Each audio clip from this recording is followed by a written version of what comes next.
pengertian teks laporan hasil pengamatan. Teks laporan adalah teks yang berisi informasi berdasarkan pengamatan yang sudah dilakukan. Teks laporan hasil pengamatan berisi 1. Informasi umum, yaitu informasi yang disajikan secara menyeluruh. 2. Kumpulan fakta-fakta. 3. Simpulan. Teks laporan juga terdapat ide pokok.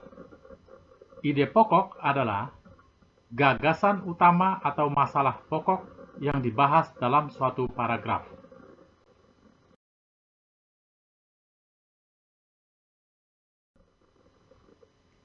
Perhatikan contoh berikut. Selain nasi dan jagung sebagai makanan pokok masyarakat Indonesia, terdapat pula singkong. Singkong termasuk tanaman umbi-umbian. Pada tanaman singkong, bagian yang dijadikan makanan pokok adalah umbi akar. Ide pokok paragraf tersebut adalah singkong sebagai salah satu makanan pokok masyarakat Indonesia.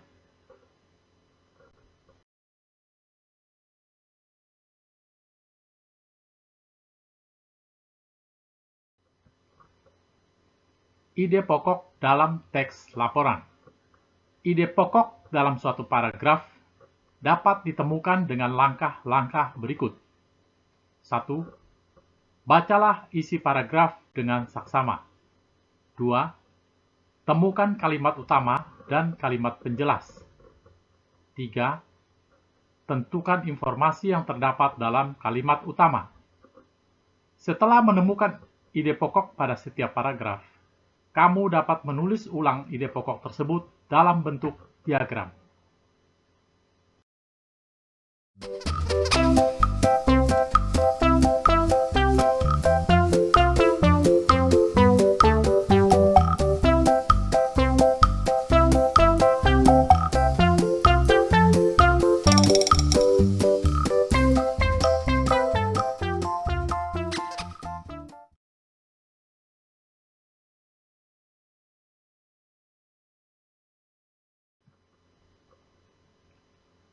Simpulan teks laporan.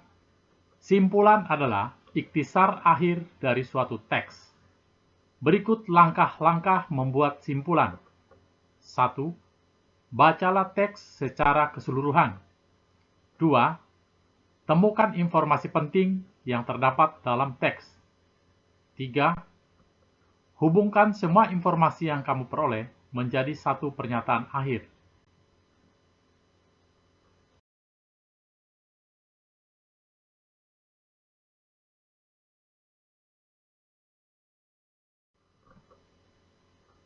Apa kesimpulan dari paragraf berikut? Banyak petani di Indonesia yang memilih untuk menanam jagung dibandingkan dengan tanaman lain sebagai alternatif tanaman padi. Hal tersebut dikarenakan cara menanam jagung cukup mudah dan masa tanam jagung juga relatif lebih cepat. Tanaman jagung dapat dipanen 3 hingga 4 kali dalam setahun. Tidak heran jika banyak petani memilih untuk menanam jagung saat pergantian musim tanam padi. Simpulan paragraf tersebut adalah tanaman jagung dijadikan sebagai alternatif tanaman padi karena waktu yang diperlukan lebih cepat dan cara menanam yang cukup mudah.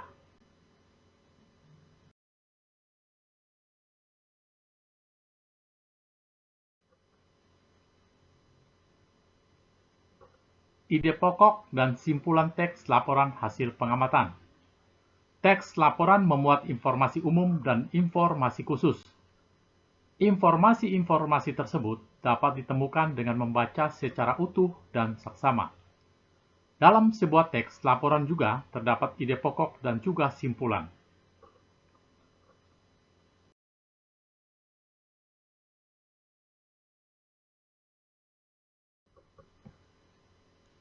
Ide pokok dalam teks laporan.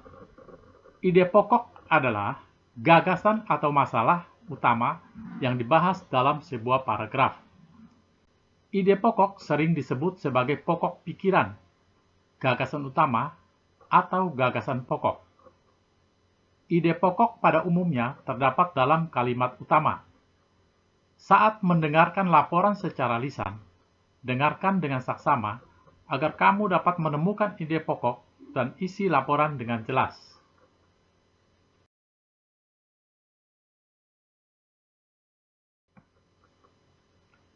Membuat peta pikiran berdasarkan ide pokok laporan. Langkah-langkah membuat peta pikiran berdasarkan ide pokok laporan adalah sebagai berikut. 1. Membaca laporan dengan saksama. 2. Mencatat setiap kata kunci yang terdapat dalam laporan. 3. Membuat daftar ide pokok setiap paragraf. Gunakan kata tanya apa, di mana, kapan, siapa, mengapa, dan bagaimana untuk menemukan gagasan utama dan informasi dari laporan.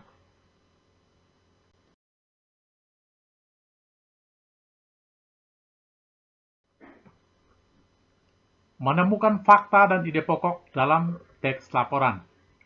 Teks laporan memuat informasi penting yang disajikan dalam bentuk fakta atau data. Informasi penting tersebut dapat ditemukan dengan membaca teks secara utuh. Kamu dapat membuat pertanyaan menggunakan kata tanya apa, di mana, kapan, siapa, mengapa, dan bagaimana untuk mencari tahu fakta yang ada dalam teks laporan.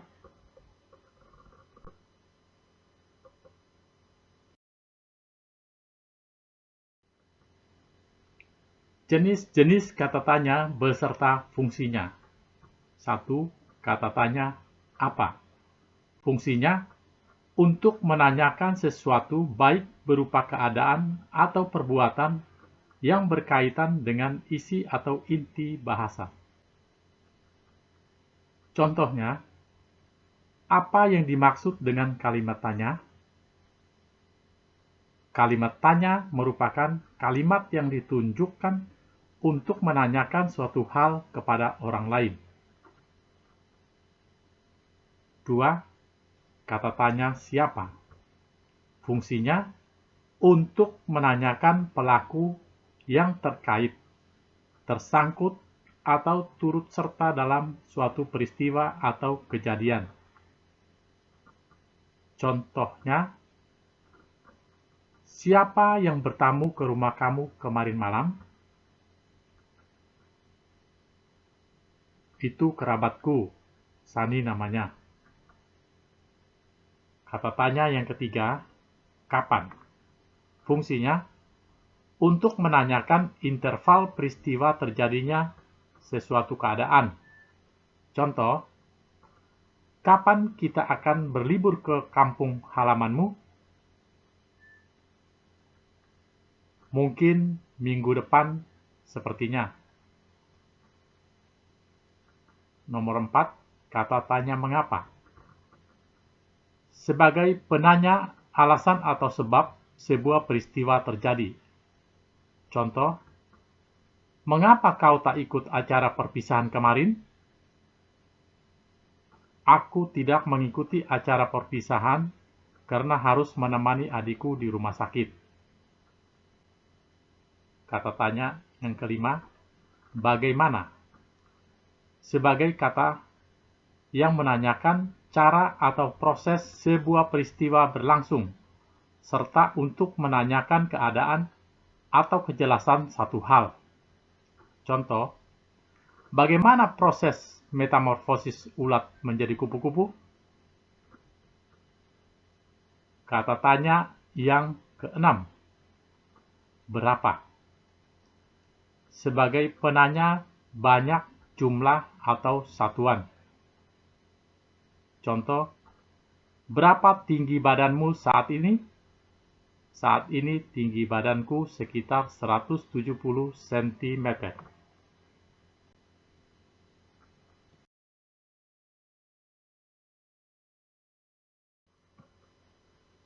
Membuat simpulan berdasarkan informasi penting teks laporan. kamu dapat membaca teks secara keseluruhan. Setelah itu, temukan informasi penting yang terdapat dalam teks tersebut dan buatlah simpulan berdasarkan informasi penting tersebut.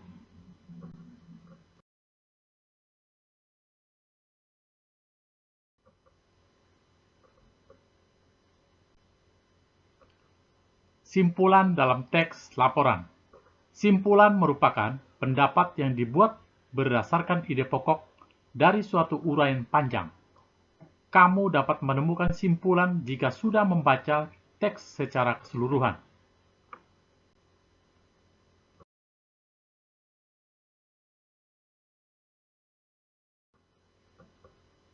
Membuat simpulan berdasarkan peta pikiran. Simpulan dapat dibuat dengan menemukan informasi penting dari sebuah teks terlebih dahulu. Simpulan disajikan dalam satu kalimat yang berisi pernyataan yang berasal dari ide pokok dalam teks.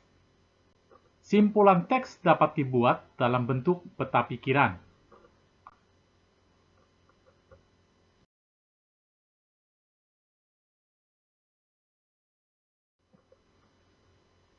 Menuliskan simpulan dari teks.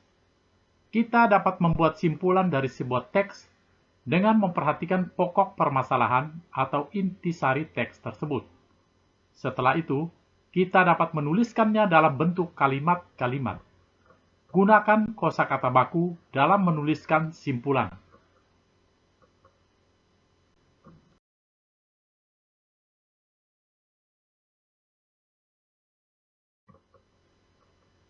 Membuat simpulan berdasarkan informasi penting suatu teks.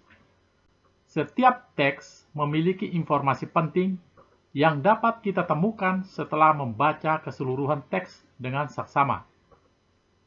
Kita dapat membuat simpulan dari informasi penting atau ide pokok yang terdapat dalam teks. Catatlah informasi dan ide pokok terkait dengan isi teks.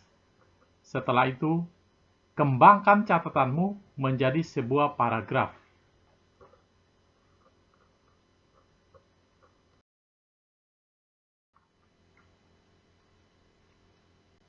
Contoh menentukan kesimpulan.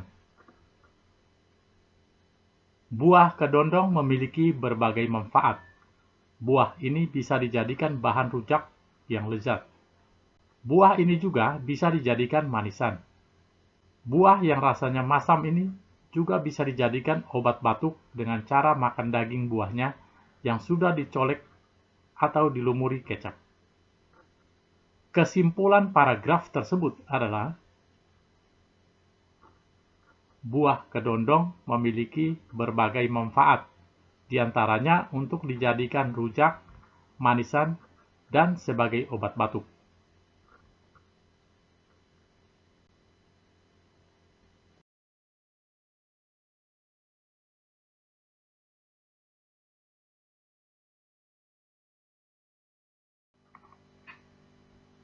Berikut penggunaan tanda pisah angka.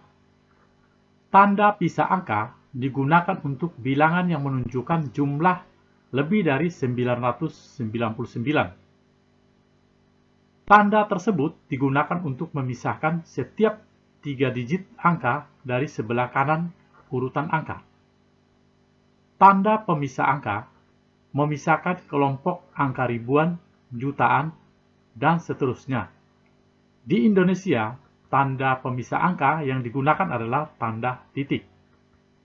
Contoh, penduduk Indonesia tahun 2020 berjumlah 269.600.000 jiwa.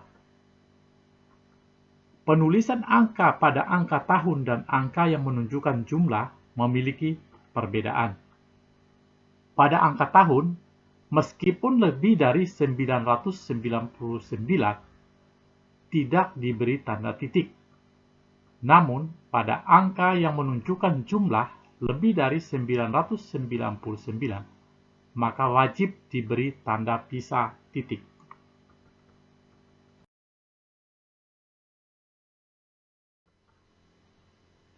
Cerita rakyat. Cerita rakyat merupakan cerita yang berasal dari masyarakat dan berkembang dalam masyarakat pada masa lampau, yang menjadi ciri khas di setiap bangsa yang mempunyai kultur budaya yang beraneka ragam, yang mencakup kekayaan budaya dan sejarah yang dimiliki masing-masing bangsa. Pada umumnya, cerita rakyat ini mengisahkan mengenai suatu kejadian di suatu tempat atau asal-muasal suatu tempat. Tokoh-tokoh yang dimunculkan dalam cerita rakyat umumnya diwujudkan dalam bentuk binatang, manusia, dan dewa.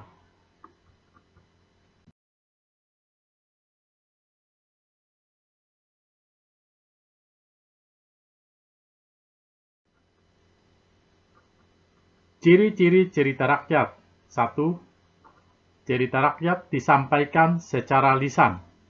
2. Disampaikan secara turun-temurun.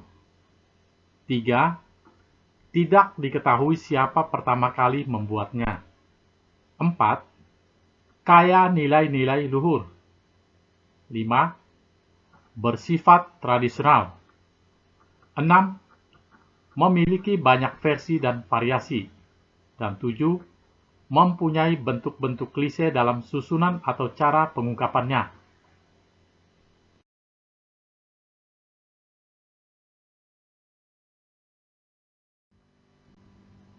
Fungsi cerita rakyat.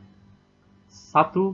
Sebagai sarana hiburan, yaitu dengan mendengarkan cerita rakyat, kita seakan-akan diajak berkelana ke alam lain yang tidak kita jumpai dalam pengalaman hidup sehari-hari.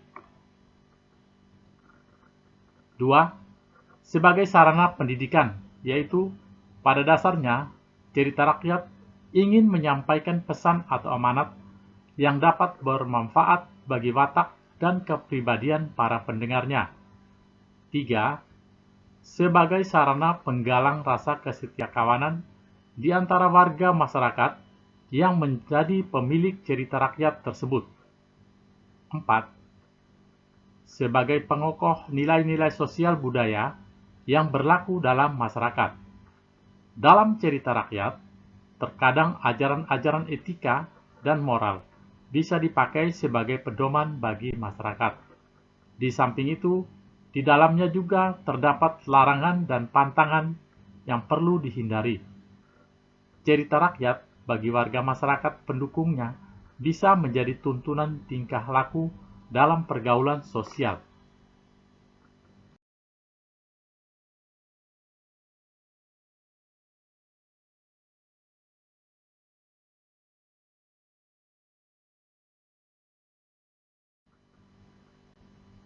Jenis-jenis cerita rakyat.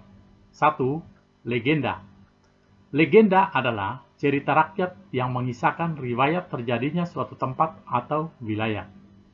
Contoh, Malin Kundang, Tangkuban Perahu, Dongeng Banyuwangi, Dongeng Gunung Batok, Dongeng Rawa Pening, dan sebagainya. 2. Sage. Sage adalah cerita rakyat yang didasarkan peristiwa sejarah bercampur dengan fantasi rakyat.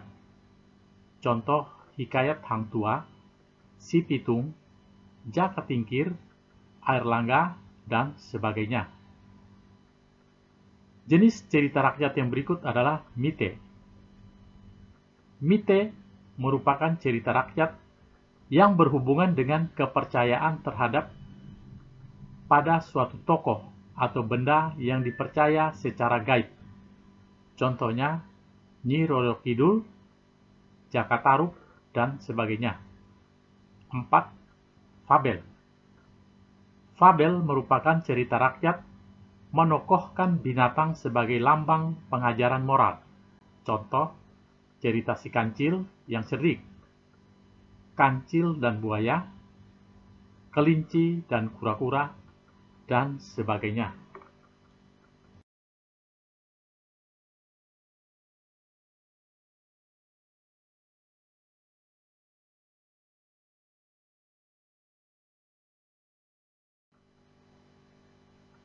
5. Jenaka. Jenaka merupakan cerita rakyat tentang perilaku orang bodoh, orang malas, atau cerdik masing-masing dilukiskan secara humor. Contoh, cerita Abu Nawas, cerita Lebay Malang, cerita Pak Kodok, Kabayan, Pak Belalang, dan sebagainya. Unsur-unsur intrinsik cerita rakyat, yaitu terdiri dari tema, alur, latar, dan watak. Yang pertama adalah tema. Tema adalah pokok pikiran yang dipakai sebagai dasar pengarang, atau pokok pikiran pengarang, atau ide pokok permasalahan. Yang kedua, alur.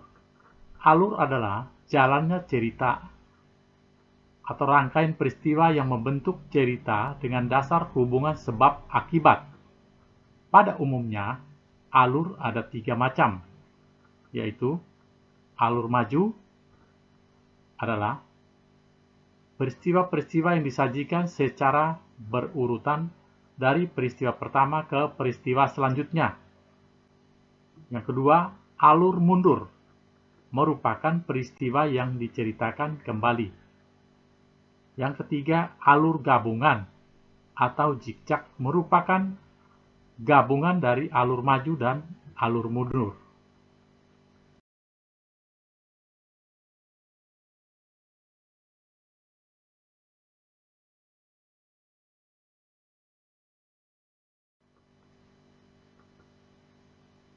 Unsur intrinsik berikut adalah latar dan waktu. Latar yaitu keterangan tentang tempat, waktu, dan suasana, tempat atau waktu terjadinya peristiwa. Latar ada 3 macam, yaitu 1. Latar tempat, yaitu lokasi atau bangunan fisik lain yang menjadi tempat terjadinya peristiwa-peristiwa dalam cerita. 2. Latar waktu. Latar waktu atau masa tertentu ketika peristiwa cerita itu terjadi. Dan 3. Latar suasana, yaitu kondisi psikologis tokoh dan kondisi sekitar peristiwa. Unsur intrinsik yang berikut adalah watak. Watak adalah karakter atau pribadi tokoh.